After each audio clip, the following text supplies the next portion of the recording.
Ok. Nous allons passer à la parole. Nous voulons passer à la parole.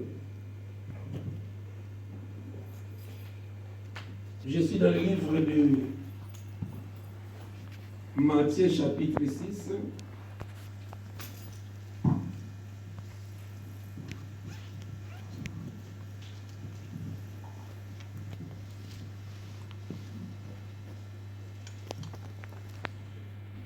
Que Dieu vous bénisse ce matin. Nous qui avons eu le privilège d'être là, beaucoup aimeraient aussi, mais vu qu'ils sont en si grand nombre, ils n'ont pas pu limiter le nombre à 30. Seigneur notre Dieu, nous voici au devant de toi. Nous ne sommes pas venus manger ni boire, vendre ou acheter. C'est juste en reconnaissance à tes bienfaits. Nous étions comme morts. Il s'est fait que nous nous sommes réveillés ce matin, non par notre force, mais c'est toi qui as voulu que nous puissions nous réveiller. En guise de reconnaissance à tes bienfaits, nous avons couru ici et là jusqu'à ces lieux que nous avons bâtis pour t'adorer. Bénis la présence de tout et chacun, en recommandant ce culte, cette parole en tes saintes mains. Honneur à toi, au nom de Jésus-Christ, nous disons Amen. Quelqu'un peut dire Amen? Amen. Soyez dans la joie parce que nous sommes dans la présence de Dieu. Amen. Nous n'avons pas reçu un esprit de timidité, mais un esprit de force. Et le plus beau cadeau que nous pouvons avoir dans notre vie sur la terre, c'est accepter Jésus comme Seigneur et Sauveur. C'est le plus beau cadeau. Amen. Donc nous avons la vie éternelle. Donc cette vie, c'est juste le tremplin. Cette vie sur la terre, c'est un choix. Cette vie sur la terre, nous sommes des passagers, comme j'ai toujours dit dans le lieu de deuil. Nous sommes des touristes. Notre patrie, c'est le paradis. Nous sommes citoyens célestes. C'est pourquoi réjouissez-vous toujours, la Bible dit. Quand nous sommes dans la présence, il faut toujours se réjouir. Je veux entendre quelqu'un acclamer encore très fort. Soyez bénis, peuple de Dieu. Soyez bénis. Nous sommes dans le livre de Matthieu chapitre 6.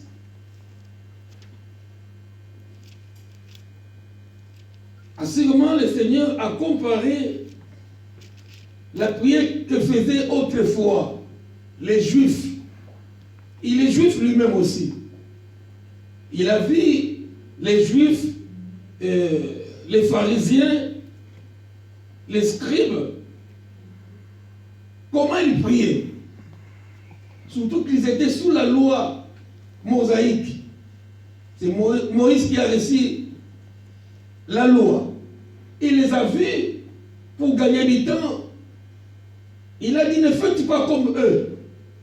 Ne faites pas comme eux. Voilà comment vous devez prier. À bon juif, il a prêché aussi dans les synagogues. Tout petit, comme nos enfants, il a grandi avec ses parents dans la synagogue. Jusqu'au temps marqué où il devait commencer son ministère. Il a vu au pays la conduite des sacrificateurs. Il a vu la conduite des chantres. Il a vu la conduite des prédicateurs. Il a vu la conduite des intercesseurs. Il a vu la conduite de tout le monde qui venait au temple. Il a vu comment il priait. Comment il adorait son Dieu. Mais il vient au verset 6. Mais voilà comment vous devez prier. Il apprend à ses disciples comment on devait prier. J'étais seulement mon exhortation sur le verset 10. C'est la prière de notre Père. C'est le modèle de prière. Dans cette prière, il y a l'adoration. Dans cette prière, il y a la reconnaissance. Dans cette prière, il y a la supplication. Dans cette prière, il y a le combat spirituel. Tout est confiné dans le Notre Père. Il y a les demandes, il y a les requêtes, tout y est. C'est juste un modèle. Un modèle, maintenant c'est à toi et à moi d'élargir. Mais mon exhortation, c'est dans le verset 10. Que ton règne vienne. Que ta volonté soit faite sur la terre et comme au ciel. Dis avec moi, ta volonté soit faite sur la terre comme au ciel. Dis encore avec moi force, avec force. Oui. Que ton règne vienne sur la terre, que ta volonté. Donc, lui qui est Dieu, lui qui a séjourné au ciel avec le Père, il sait comment le ciel est. Il connaît la vie au ciel. Et sa prière en tant que terrien, en tant qu'habitant de la terre, Père, si ta volonté pouvait se faire sur la terre, comme au ciel. Mais laisse-moi nous dire que ce n'est pas facile. C'est lui qui apprend à prier que ta volonté soit sur la terre comme au ciel. Ce n'est pas facile. Il est fils de Dieu. Il est grand prophète. Il est même étant Dieu. Un jour, il était confronté à cette volonté. C'est à Gethsemane, toujours Matthieu 26. Lui qui apprendra aux autres que ta volonté soit faite sur la terre comme au ciel. Je dirais à quelqu'un que ce n'est pas facile aussi. Ce n'est pas facile que la volonté du Père s'accomplisse toujours dans nos vies. En tant que Dieu, il a expérimenté la chair humaine. Une fois confronté devant la réalité terrestre, c'est alors à Gethsemane. C'est là où je dis toujours, il faut prier 1 heure. Et faire l'effort de prier 1 heure. C'est à Gethsemane, où il était confronté à cette souffrance. C'est là où il préparait sa mort. Sentant sa mort venir, il est parti dans les jardins qu'on appelle Gethsemane. Il amena avec lui ses 3 généraux, Pierre, Jean et Jacques, en leur disant, restez ici, je m'éloignerai à la distance d'un jet de pierre. Disons, quand tu jettes la pierre de toutes tes forces, à peu près, c'est pas, ça dépend de l'un ou l'autre, 8 ou 9, 10 mètres. Restez ici, moi je m'éloignerai, je me mettrai à côté pour prier. Mais au moins, assistez-moi, priez avec moi. Et à 3 fois, ils n'ont pas pu. C'est alors, dans sa prière, il dira, Père, si tu pouvais éloigner de moi. Donc, il a vu cette souffrance. Je l'ai appelé le grand prophète. Il a vu en vision cette souffrance porter les péchés de toute l'humanité sur lui. Les péchés des adultères, les péchés des brigands, des assassins, je ne sais pas moi, des mangeurs d'hommes. Tous ces péchés, lui, il devait les porter à la croix. C'était horrible. C'était horrible. Il avait toute cette souffrance. Il a dit, Père, si tu pouvais éloigner de moi cette souffrance, c'était souffrant. Les péchés souffrants. Mais toutefois, non pas ma volonté, ta volonté. À 3 reprises, il a prié, Père, non seulement ma volonté, ta volonté. Et je voudrais dire à quelqu'un combien de fois nous sommes confrontés. Au lieu que la volonté de Dieu se fasse, c'est notre volonté. Et nous signons aussi. Même lui, il était confronté à cette souffrance. Humainement, puisqu'il était aussi homme. Si on pouvait éviter cette souffrance. Mais il a reconnu que je suis venu pour ça. Si seulement il avait cédé à cette mission, le diable allait gagner pour toujours. Moi et toi, on ne se connaîtrait pas. Et on ne serait pas chrétien. Mais c'était la volonté de Dieu qui a primé. Et je prie ce matin que la volonté de Dieu, toujours chaque matin, est-ce que tu demandes quelle est la volonté de Dieu pour la journée? Quelle est la volonté de Dieu pour... On est marié, c'est pas mal. On est en Europe, ce n'est pas mal. Est-ce qu'on a seulement demandé la volonté de Dieu? C'est la volonté de Dieu. Nous le verrons. Et Paul exhorte, balance-moi Romains 12. Romains 12. Quelle est la volonté de Dieu? Comment savoir si on est dans la volonté de Dieu? Romains 12. C'est l'apôtre Paul qui encourage cette église de Rome, cette église de Saint-Denis, cette église à Kinshasa, cette église de Ris-Orangis. Il encourage cette église. Il exhorte cette église. Frère, par les compassions, par l'amour de Dieu, à offrir vos corps. Il nous encourage ce matin. Et toute son énergie, par l'amour de Dieu. C'est un encouragement, frères et sœurs.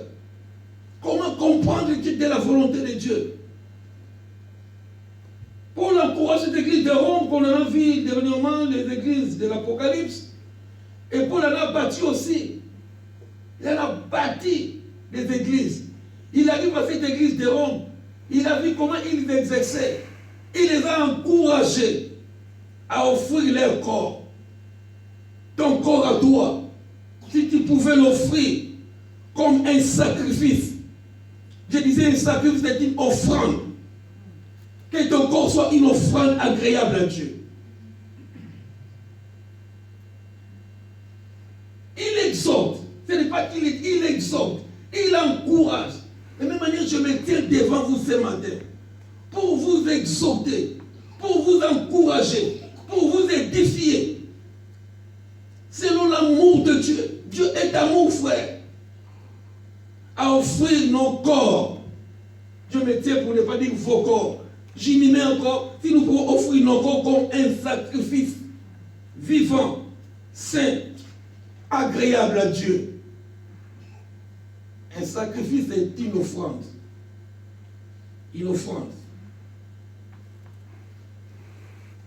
Après la religion, un sacrifice. Ah, quel sacrifice m'a fait. Vraiment, je l'ai attendu plus de 2 heures. Et il n'est même pas venu. Mon Dieu, il m'a fait souffrir. J'ai préparé, mais il n'est pas venu. J'ai préparé en vain. Parfois des sacrifices que nous faisons dans nos vies. Les mots sacrifice, je disais, c'est un renoncement volontaire de quelque chose ou de quelqu'un. Un renoncement. Dieu nous appelle à nous renoncer à nous-mêmes. Renonce, bien-aimé. Sinon, soit une offrande à Dieu. Et quelle offrande encore? Je disais une offrande vivante. Soit réellement vivant. Nous ne prions pas un Dieu des morts. Je disais à quelqu'un, notre Dieu n'est pas mort. Il est ressuscité. Amen. Il est vivant. Et que cette offrande soit sainte. Donc on nous appelle à la sanctification. Et que cette offrande soit agréable à Dieu. Il y a un verset qui dit que Dieu parcourt la terre entière pour voir tous ceux qui sont disposés à lui. Ma prière de tous les jours, que tu sois agréable à Dieu. Que tu sois agréable à Dieu. Ce qui sera de notre part un culte raisonnable. Le vrai culte ce matin. Le vrai culte. On peut beau chanter. On peut beau prêcher. On peut faire un live. On peut tout faire. Mais d'abord, toi-même, quand je me présente devant Dieu, que je sois une offrande agréable à Dieu, une offrande vivante à Dieu, une offrande sainte à Dieu. Voilà ce qu'on nous recommande. Ce qui sera de notre part un culte raisonnable. Il continue encore, notre frère Paul, non seulement à offrir notre corps comme un sacrifice. Dans la vie chrétienne, s'il n'y a pas de sacrifice, tu as encore un long chemin à faire. Dans la vie chrétienne, surtout que nous sommes au temps de la fin, nous espérons être enlevés. Si dans ta nature, le mot sacrifice, on nous appelle même sacrificateurs. Ceux qui sont des sacrificateurs. Et s'il n'a pas la notion de sacrifice, et laisse-moi nous dire, Moïse disait, laissez sortir mon peuple pour qu'il serve. Au temps actuel, tous nous sommes des sacrificateurs. Nous sommes des serviteurs. Un bon serviteur, quand il n'y a pas le mot sacrifice, je te dis encore, tu as encore un long chemin. Et ma prière, je l'ai encore dit peut-être dans les téléphones, si vraiment le vaccin est le nom de la bête, avant que nous vaccine, l'église peut être emportée. Donc que l'église soit prête à tout moment.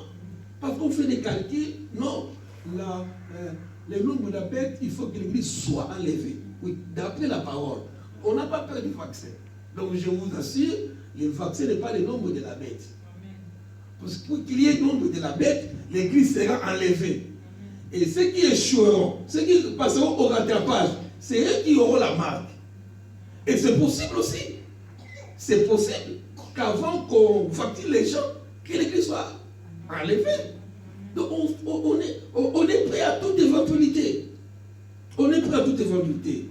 Je disais, le mot sacrifice, vraiment, il faut être mis à tout chrétien.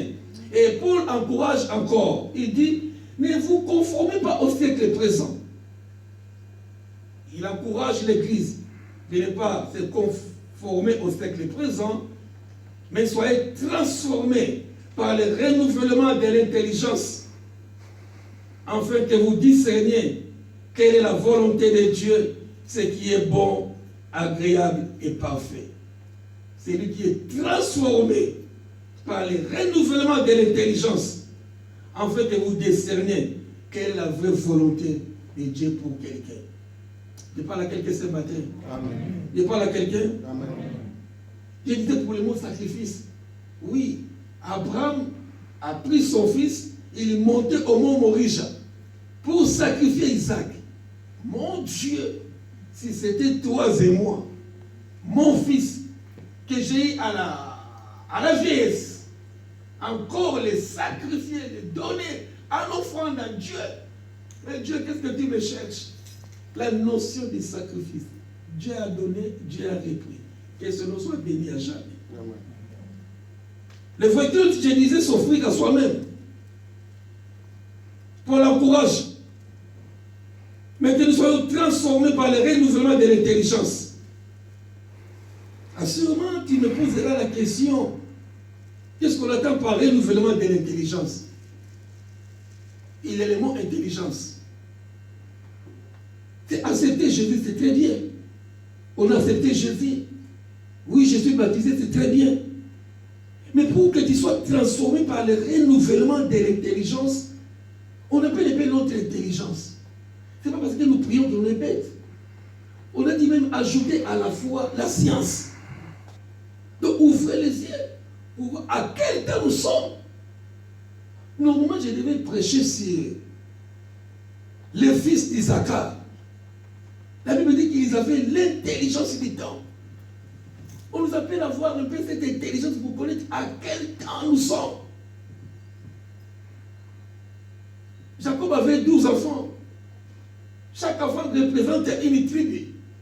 Et la particularité, donc la particularité de cette tribu, les fils d'Isaac, ils avaient l'intelligence du temps pour savoir à quel moment, à quelle époque traverse la terre, l'église, le monde. Il faut qu'on arrive à cette intelligence. Tu t'assois, tu vois un peu les signes qu'on trouve dans le livre de Matthieu 24. Cette tribu avait cette intelligence. Il dit, oh là là, les autres avaient une autre particularité. Ils avaient cette, je prie que toi aussi ce matin, que tu aies cette intelligence pour discerner les temps. Les temps. Quelle est la volonté parfaite de Dieu? Je disais, le renouveau de l'intelligence, c'est le Saint-Esprit qui vient accomplir une œuvre de transformation, de restauration. Il faut que l'Église soit restaurée. Si vraiment tu as le Saint-Esprit, j'aime quelqu'un, je le vois encore dans la salle. Oui, moi j'ai le Saint-Esprit.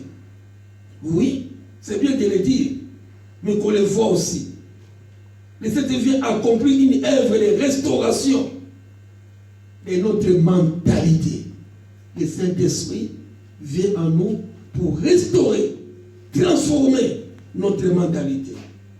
Ne plus penser comme le monde, mais que tu penses comme Dieu.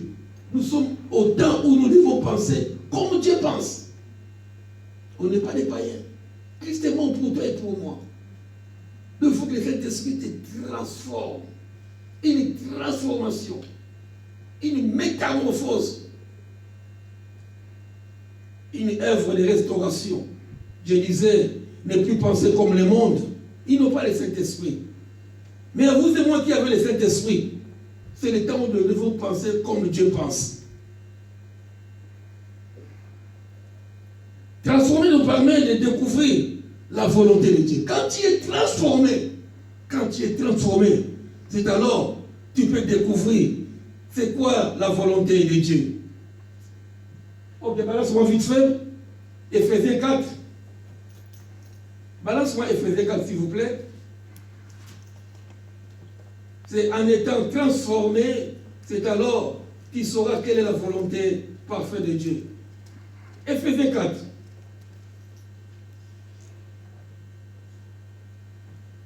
Ok. Encore, c'est une exhortation. C'est un encouragement. Paul dit,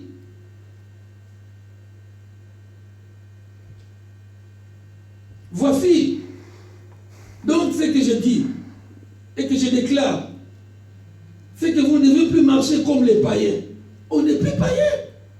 On est en Christ. Chrétien, c'est comme Christ.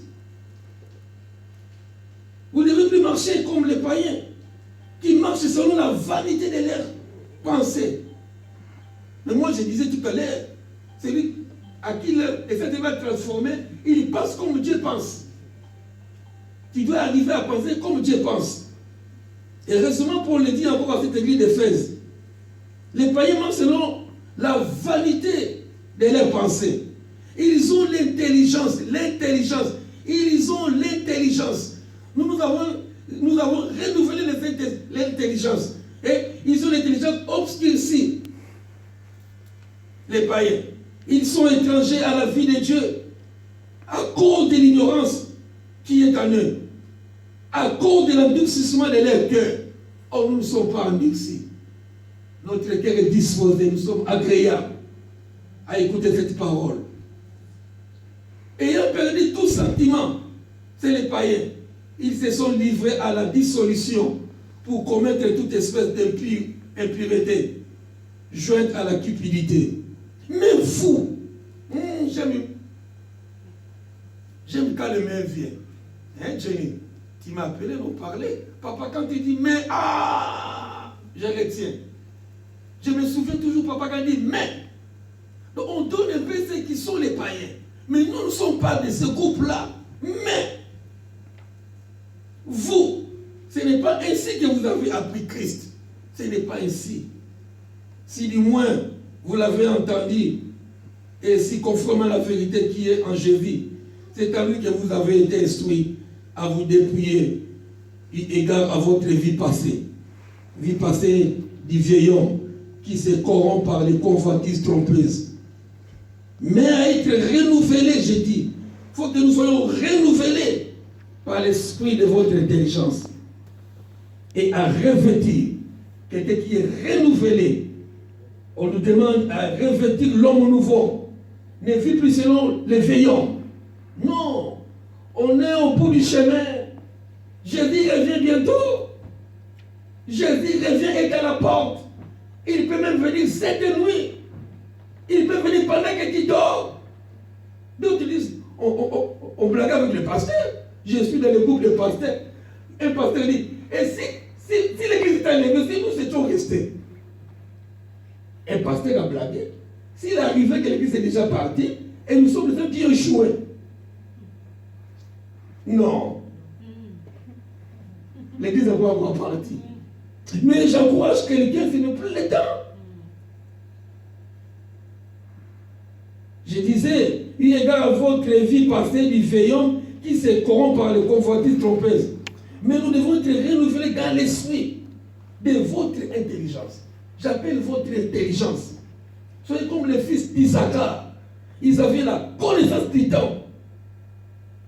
C'est dans 1 Chronique 12:32. Il le dira à la maison. 1 Chronique 12:32. Les fils d'Isaac, ils avaient cette particularité. Vous pouvez chanter, vous pouvez prêcher, vous pouvez donner, vous pouvez tout faire à l'église. Mais une caractéristique, l'intelligence du temps. Dans quel temps nous sommes? C'est le temps de ne plus dormir. Le temps de se réveiller du sommeil. Jésus te réveille à tout moment. À tout moment. On va pas prêcher. Les prêches prennent nos frères. On a tout prêché, surtout qu'on a un grand ministère. Chacun a sa grâce dans cette église. On a tout prêché pour le fin des temps. Être renouvelé dans l'esprit de votre intelligence. à revêtir l'homme, revêt-toi de l'homme nouveau. Créé selon Dieu, dans la justice et une sainteté qui produit la vérité. Et c'est là ce que Dieu nous demande. Connaître dans quel temps nous sommes. Marcher selon la volonté de Dieu. C'est dans Galates 5,16. Marcher selon la volonté de l'Esprit. Je dis l'Esprit, le Saint-Esprit, il est Dieu. Marchez selon la volonté de Dieu. Et vous n'accomplirez pas les désirs de la chair. Il y a la volonté parfaite de Dieu. Et il y a aussi la volonté imparfaite. Puisqu'il y a une volonté parfaite, il y a aussi la volonté imparfaite. La volonté de Dieu parfaite, c'est ce qu'on trouve dans... On a lu 12, Romains 12. On a lu dans Romains 12. Que vous soyez renouvelés. C'est ça la volonté parfaite de Dieu. Être à la bonne place, voulu par Dieu. Si tu es dans la bonne place voulu par Dieu, tu es dans la volonté parfaite de Dieu. Aux critères du plan originel de Dieu. Que Dieu trouve vraiment, oui, j'ai créé l'homme selon mon image. Aux critères voulus par Dieu. Être à la bonne place voulue par Dieu. Donc si tu es à la bonne place voulue par Dieu, au travail voulu par Dieu, vous pouvez prier, donne-moi du travail. Est-ce que ce travail m'a demandé la volonté de Dieu? Que fais-je? Je voulais voyager, venir en Europe. Et c'était vraiment dans la volonté de Dieu. Peut-être Dieu m'attendait que je sois ministre au Congo. Mais moi, puisque je voyais les gens voyager, je voyage. J'ai fait là, mon boulot, c'est soulever les kilos. Il faut vivre attention avec la volonté de Dieu. La volonté de Dieu. Être à la bonne place voulue par Dieu. Et on le trouve dans Romains 12. Offre ton corps comme un sacrifice. Quand tu es saint, agréable à Dieu, tu trouveras la volonté parfaite de Dieu. Volonté de Dieu, c'est lui qui cherche Dieu le trouve. Paul arrive à Athènes. Il arrive à Athènes.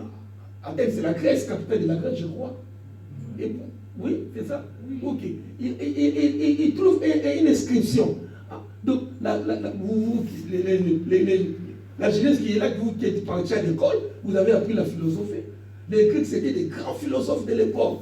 Platon, Aristote, c'est des philosophes. Et Paul, pour arriver là-bas, pour prêcher, il n'avait pas de panne. Donc, il n'avait pas trouvé d'espace. Ils sont tous prophètes, philosophes. Et à chaque chose, il avait une divinité. C'était comme le dieu de l'agriculture, le dieu de la fécondité, le dieu du travail. Donc, il fallait invoquer. Mais heureusement, c'est la grande place, comme à la Concorde, ils ont marqué à un Dieu inconnu. Gloire à Dieu. Dieu est Dieu. Il dit, vous voyez, vous avez une inscription à un Dieu inconnu. Et pourtant, la ville était dotée de plusieurs dieux. C'est-à-dire, je vais vous enseigner ce Dieu inconnu.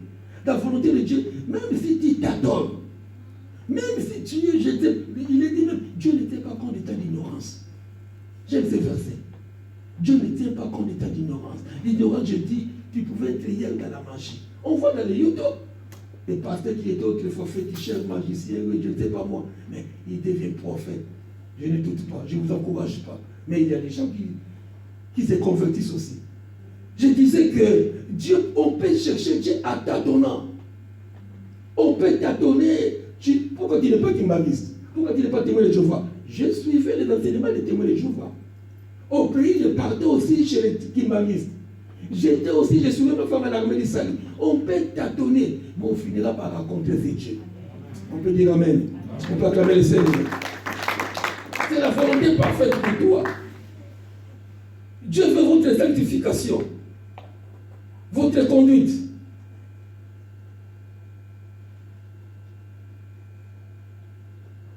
Je veux dire quand même, 1 Timothée 4, avant que je finisse. 1 Timothée 4.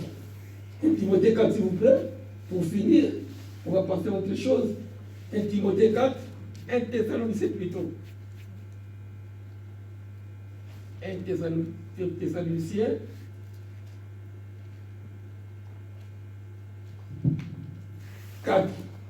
Au reste, puisque vous avez appris de nous comment vous devez vous conduire et plaire à Dieu. C'est là ce que vous faites. Nous vous prions, nous vous conjurons au nom du Seigneur Jésus de marcher à cet écart. Il faut qu'il y ait des progrès. On appelle l'Église. Il ne faut pas rester statique. Il ne faut pas rester le même. Qu'on voit des évolutions. Qu'on voit que nous progressons. Vous avez en effet quel précepte nous avons donné de la part du Seigneur. Ce que Dieu veut, c'est la volonté de Dieu. Ça, ce sont parmi les volontés de Dieu. Ce que Dieu veut, c'est votre sanctification. Que vous absteniez de l'impudicité. C'est que chacun de vous sache posséder son corps dans la sainteté et l'honnêteté. Sans se livrer. Ça dit aussi à la maison. C'est la volonté agréable de Dieu pour toi et pour moi. Et je trouve aussi notre volonté de Dieu. 1 Timothée 2,4. La volonté de Dieu que tout le monde soit sauvé et parvienne à la bonne fin du salut. Et malheureusement, pour Dieu, Dieu voulait que tout le monde soit sauvé parce qu'il a envoyé son Fils unique. Il dit, j'envoie mon Fils unique afin que quiconque croit en lui. Donc la volonté est que tout le monde soit sauvé, mais malheureusement. Et je dis toujours au Matanga que l'enfer n'a pas été créé pour l'homme. L'enfer a été créé pour le diable et ses démons. Et c'est la tête de l'homme qui fait choisir où tu veux partir. Dieu a créé l'enfer pour le diable et les démons. Mais maintenant, l'homme, c'est un choix. Si tu veux aller au paradis, ça n'engage que toi. Si tu veux aller au enfer, ça n'engage que toi. Et ma prière, Dieu dit que ma volonté est que tout le monde soit sauvé et parvienne à la connaissance du salut. Merci. Ok. Volonté parfaite, c'est où les autres l'appellent volonté permissible. Dieu parfois des volonté. Parce qu'on parle de volonté parfaite, il est aussi imparfaite. Imparfaite, souvent les gens l'appellent imparfaite. C'est Dieu te voit là où tu es, malgré lui. Malgré lui. Il laisse les hommes faire. Dieu laisse les hommes faire. C'est un peu l'exemple que j'ai trouvé dans 1 Samuel 8, 7. Normalement, Israël devait être conduite par des pasteurs. Israël n'avait pas besoin de rois. Israël était conduit par Samuel, par les juges. Les juges sont des grands prophètes. Et il arrive autour de Samuel. Après, Israël demande, non, nous voulons un roi. Dieu voulait que lui-même, par les prophètes, conduise Israël. Mais la volonté du peuple, ta volonté, ma volonté, non, nous voulons être conduits par les autres. La volonté permissible. C'est cette volonté, Dieu laisse faire. Dieu laisse faire. Et il dit à Samuel, ce n'est pas toi qu'on rejette, c'est moi qu'on rejette. Donc le peuple rejette Samuel.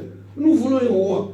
Dieu dit à Samuel, le prophète, en fait, le peuple ne rejette pas toi, mais il me rejette.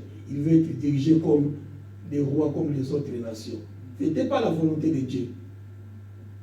Merci. J'ai fini. Pour conclure, la volonté de Dieu, c'est chercher d'abord les royaumes des cieux. Ça, c'est la volonté par excellence. Tout le reste, ça viendra après. Chercher premièrement, les royaumes des cieux et sa justice. Là, tu as accompli une œuvre parfaite. Quand tu es dans le plan, pour toi, premièrement, c'est le royaume des cieux et sa justice. L'enlèvement est prêt pour toi. Je peux même signer maintenant après le culte. Je dis, Seigneur, c'est bon pour mon frère, c'est bon pour ma sœur. Si premièrement, c'est le royaume de cieux et sa justice, sache que tu es à un mètre, juste à un pas pour rentrer au paradis. Quelqu'un peut dire Amen? On peut acclamer le Seigneur. Ok, j'ai couru avec le temps cette petite exhortation, la volonté de Dieu. Donc mon thème c'était que ta volonté soit sur la terre comme au ciel. Que la volonté de Dieu prenne dans ta vie. Et surtout, Romains 12, 1, 2. Ne vous conformez pas au siècle présent. Soyez renouvelés. Et soyez comme les fils d'Isaac. Ils avaient l'intelligence. On peut vous dire Covid, on a date. Non, tu as cette intelligence renouvelée. Renouvelée, bien aimé. Les signes sont là. On n'est plus au temps de la distraction. Serve ton Dieu comme on n'a jamais servi. Sinon, tu te réveilleras et les autres sont partis. Et tu es resté. L'enlèvement est une réalité. Que tu le veux ou non, c'est une réalité. Il a dit, je m'en vais et je reviendrai. C'est sa parole. Aucune parole du Seigneur n'est tombée stérile. Amen. Amen. Nous acclamons le Seigneur. Ok. Je passe à autre chose.